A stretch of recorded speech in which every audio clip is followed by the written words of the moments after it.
Hello and welcome to my channel. If you're new around here, my name is Youmna and I love to talk about books on YouTube. Today I am back with a new video all about French classics you need to read. A little disclaimer before I start, these are my personal choices. There are so many French authors that you can pick from, and I think classic literature is not only about how long ago the novel was published, but rather it is more a question of how great of an impact it had on French literature.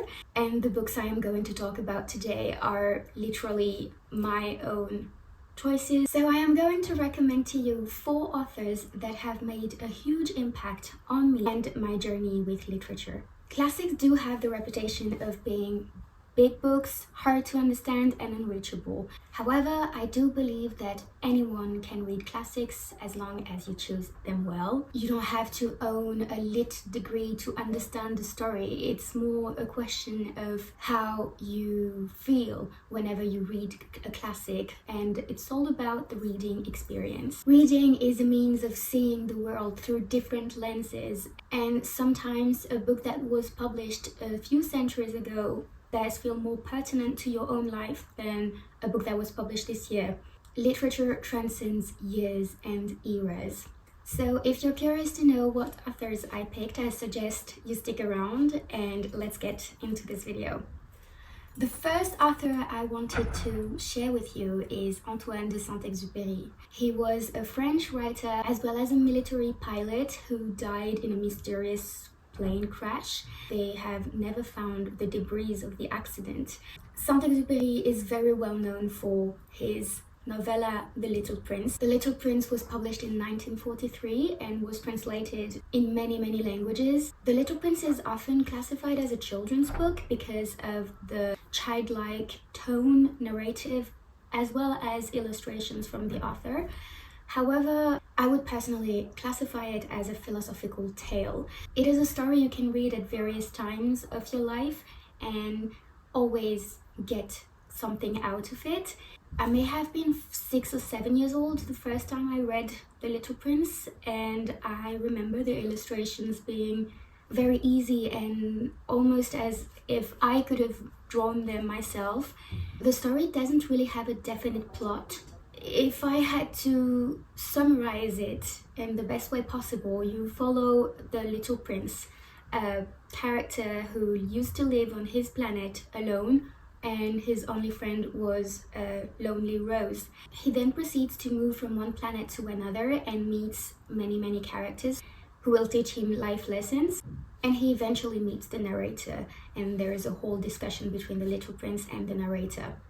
It's an inspiring story and very easy to read, very easy to access. As I said, the illustrations and the text feel very nostalgic to me, and I do believe it has its place in the classic lit category. Alright, moving on to the second author of the list, the one and only Victor Hugo. This is a surprise to absolutely no one. I always talk about Victor Hugo whenever we talk about classic lit. Victor Hugo is a French writer of the 19th century. He is known for his theatrical pieces as well as his poems and his novels. I discovered him first with the short book The Last Day of a Condemned Man. So this short novel was published in 1829, and you follow the last day of a man who has been condemned to die by the guillotine. We actually never learn the name of the man nor the crime he is being punished for. It's more a conversation between the reader and a dying man. You get a real insight into his psyche, what is going on inside his head, as well as the descriptions of what's happening around him, whether it's the last discussion he will have with the person who's guarding his cell, or the description of the walls around him. It's a very deeply moving story. Victor Hugo actually wrote this piece to advocate against death penalty, and it is a running theme in his work. He just mixes very well strong political opinions and a very well-written fiction and characterization. It's something I admire about Victor Hugo and something that has inspired a lot of authors after him. He had a lot of reflections upon society and the political system that was at stake. I thought it was important to talk about the last day of a condemned man because it is still an issue today. Death penalty is unfortunately still instilled in some countries today, countries that are so-called developed, such as the United States. And in the light of what happened recently with a black man being condemned to death without strong evidence of his guilt, I do believe it is very important to read fiction works that allow us to broaden our mind and think about the realities of today's society. Okay, the second novel I wanted to talk about by Victor Hugo is actually one that I do have a copy of, which is The Hunchback of Notre Dame. Of course, it was adapted by Walt Disney in the 1990s. The Hunchback of Notre Dame is set in medieval Paris and does feature characters such as Esmeralda, Frollo, Quasimodo. But the story is actually much deeper and darker than what Walt Disney made us think. The main character of The Hunchback of Notre Dame is actually the Cathedral of Notre Dame. Victor Hugo creates a gothic atmosphere throughout the whole novel. He will sometimes do a whole chapter only focusing on a gargoyle on the right side of the cathedral. All the descriptions of Paris in the Middle Ages and of the streets and the population is just very insightful and very lively. I do understand why it has been adapted as a musical, because it is a very lively novel that even when you read it, you can hear so much noise, so much liveliness, but at the same time it is such a dramatic, very dark story. Victor Hugo deals with the theme of fate, of destiny, and religion. It's really a story about what it means to be a human being and to fight against one's sins and to fight against who we are. The Hunchback of Notre Dame may be the most well-known novel from Victor Hugo, but it is also the one that made his reputation as a romantic writer. And this was one of the first big novels that he wrote, which I find just so fascinating. And last but certainly not least is 93 by Victor Hugo still. 93 is actually Hugo's last novel that he's written in 1874, and it might be the one book that you never heard of. It is also my favorite classic ever. I will talk about it for hours if I could, but today I'll just tell you what it deals with and let you discover it yourself. As the title suggests, it is set in 1793 during the Reign of Terror. Terror happened right after the French Revolution. It was a tumultuous time with political unrest, and the population and the French people were really divided. There were two sides.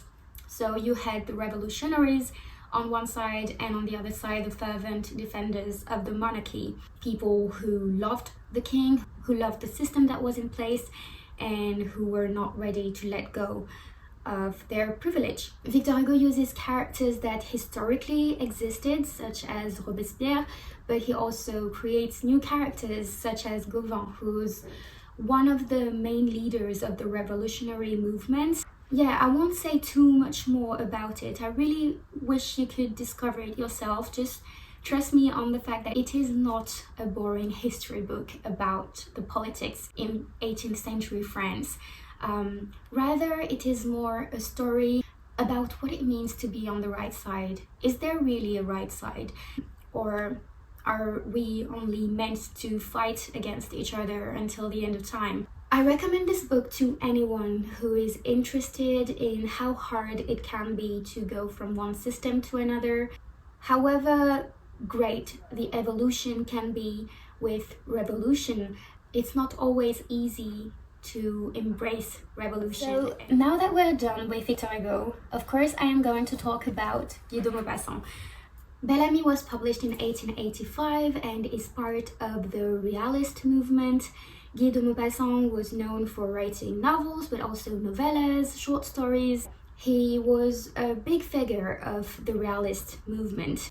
The story is quite simple. You follow the chronicles of Georges Roy, a war veteran who tries to climb the ladder of Paris's high-class society through journalism. I loved reading this story of a man who's just ready to do about anything. As reckless, immoral, and corrupt as it can be, he will do anything he can to fulfill his ambition of becoming a rich man, a man who's acknowledged for his talent, a well-known man, but most importantly, a man who's accepted by his peers. Georges Duroy is basically the kind of character that you love to hate as much as you hate to love. He is such a charming young man. He's very clever, he's smart, he knows how to talk to women and ladies, and at the same time he's so full of himself, unrespectful, and that's what made him so interesting to me when I read it at first. Alright, hear me out. This is a very specific recommendation, but I would recommend this book to anyone who's loved and hated Chuck Bass when they watched Gossip Girl. I won't say more. Now moving on to the last author. So the author I wanted to tell you about is Annie Ernaux. She is the only woman in my selection today, but rest assured I will recommend other amazing female writers in my next videos. Annie Ernaux is a French contemporary writer who was rewarded the Nobel Prize for Literature for her work in 2022. So I am going to recommend the only book that I've read from her, which is The Years, but honestly you can read anything she's written. The Years is a non-fiction piece that can be also classified as a memoir, but Annie Ernaux does the interesting choice of writing it in the third person singular, which makes the story very interesting. She distances herself from her own story, and the individual story becomes a collective story. Some critics have actually called it a collective autobiography because of how honest and rough it is regarding the description of French society after Second World War. I recommend this book, or any book by her, to people who are looking for a female-led narrative, but also to people who are scared of the idea of classics.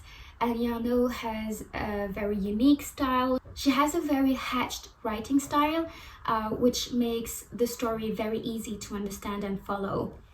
Alright, that is all I have for today. I have enjoyed sharing with you my 4 favorite French classic authors, and I truly hope I made them feel less daunting or scary. Of course, there are so many other French classics I could have talked about, but I really wanted to narrow it down to my favorite ones. Personally, someone I really enjoyed reading was Aimé Césaire, who wrote a few political pieces, which I find so interesting up to today. Please tell me in the comments any recommendation of classics from your country. I would be so eager to discover them. If you enjoyed this video, please subscribe to it and give it a thumbs up. You can also find me on my Instagram. It's at youmsbooks. Very easy. See you next time. Bye!